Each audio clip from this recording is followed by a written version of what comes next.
What do people want? Do they want a job, or do they want to never have to work again?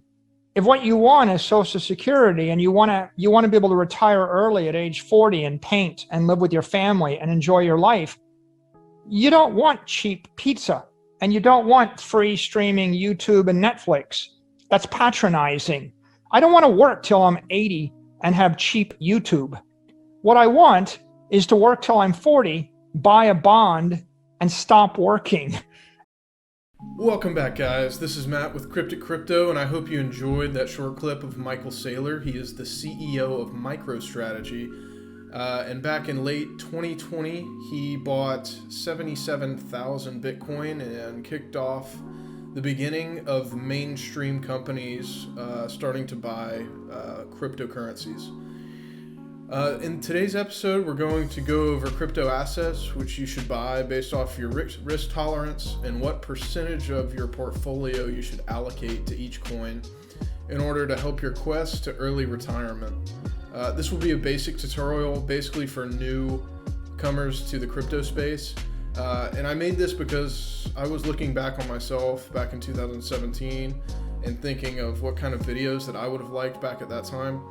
And so this video is meant for newcomers with perhaps some extra cash sitting in their bank that they'd like to earn a return on. And so, like Michael said, we don't want cheap YouTube, and we don't want to work until we're 80.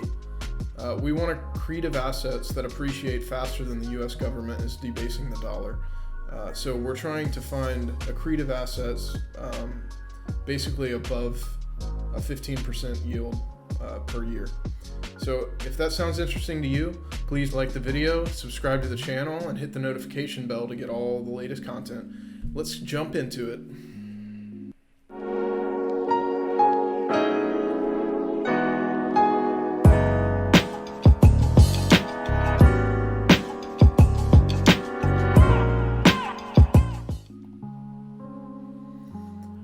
Alright guys, so I'm just going to jump straight into this crypto tracker that I made.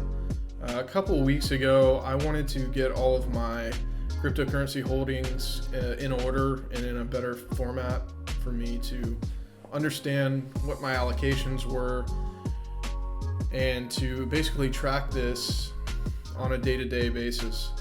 And it's pretty simple. I just wanted to go over this real quickly. I have this connected to CoinMarketCap. So basically I wrote the code to come into this website and grab these live prices, and it's tracking the circulating supply and some of these different metrics, basically to keep this as a live crypto tracker. So when I come in here and look at this, I just did my crypto, which is Bitcoin, Ethereum, Litecoin, and Chainlink. Now, I've bought some more since then. I have a little bit of ADA as well, which I haven't added to this, but I'll be doing that here in the future.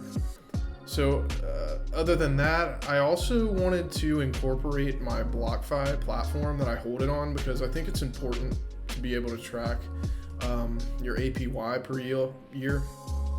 So right here I put platform, and obviously you can change this. If you're going to use something like Celsius or Kraken or any of those other places that are yield farming, you're obviously going to have this, and it's going to change your percent return each year, because each one of these platforms, they have a different value proposition. So some of them will offer more for Ethereum, some will offer more for some of those higher risk altcoins that are way outside of the risk curve.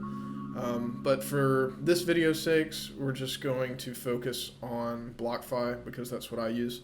So all I did here was put my percent APY per year, and you can see Litecoin 6.5, Chainlink's 5.5, Bitcoin 6%, I believe. BlockFi just updated their rates, and if you hold any more than one Bitcoin, then you're not getting the 6%. So it's important to keep up with these platforms and some of the news they come out with, because it's changing rapidly, because they're getting a lot of onboarding, and with that onboarding they're having to pay more customers this large yield. So obviously it's going to come down in time. So this is something that you're going to have to keep up to date, that I keep up to date. And all I did, this is compounded monthly, so I just did a quick calculation to find this is This is actually the real yield that you get per year because it's compounded monthly. This is just a quick calculation. APY per month, I just broke it down per month because it's compounded monthly. Coins yielded per month. So basically, once you get paid per month based off of this yield, this is the amount of kickback you're going to get from BlockFi. And it just goes right back into your Bitcoin holdings, which is nice. So yield, I just wanted to calculate this in US dollars. I just calculated coins yielded per month. This is a simple calculation of the Bitcoin price times the amount that you get paid. $323 in Bitcoin, $398 in Ethereum, $90 in Litecoin, and $37 in Chainlink. Now, I didn't incorporate how many coins that I have of each one of these because I didn't really, that information is not important. But if you are the intuitive type, you can probably take these numbers and just figure it out, but it's not a big deal. Finally, the market value. This is being tracked live, again, from CoinMarketCap. And then you can see that Bitcoin has a market cap of $1 trillion and it has a circulating supply of 18.6 million Bitcoin. All right, so the coolest part of this is my wallet, and this is just a 3D donut chart that I created to just give me a visual of my holdings. So for anyone that's new to the space, wants to jump in, I actually recommend BlockFi. I recommend the same setup because it's super easy. You can go in, you can actually buy your coins from BlockFi if you just create an account and connect your bank account. And then you can buy directly from BlockFi.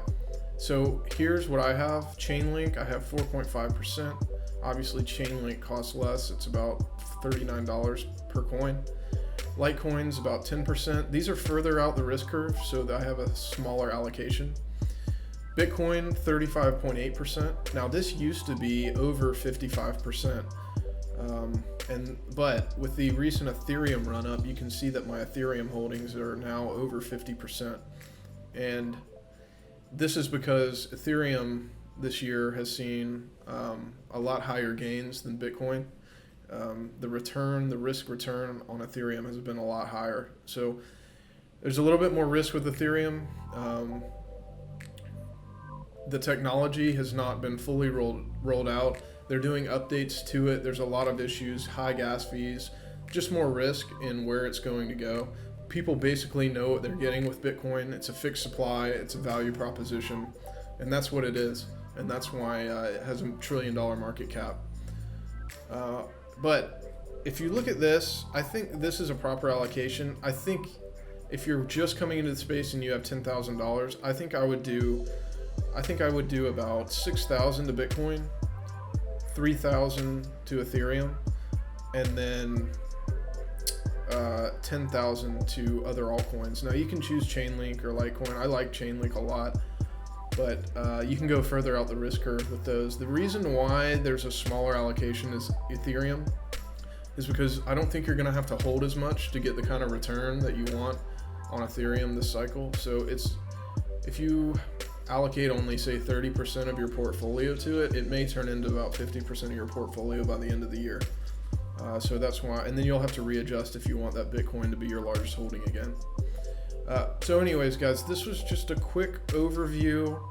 This is how I track my cryptocurrencies. I'll be updating this as I add more coins and as the price changes. I also have a gains and loss counter here. But anyways, you can pull out that information. I buy mine from Coinbase and then move them over to BlockFi. But this is how I do it, and this is how I think a newcomer with $10,000 should allocate their coins. And if you want to create a tracker like this, I will tag a YouTube video in the comments below, so you can do the same thing. I'm just inside of a Google Docs page where I did this. All right, guys, that's all I got for you today. So if you like the content, again, like the page and subscribe. That's all, and we're out.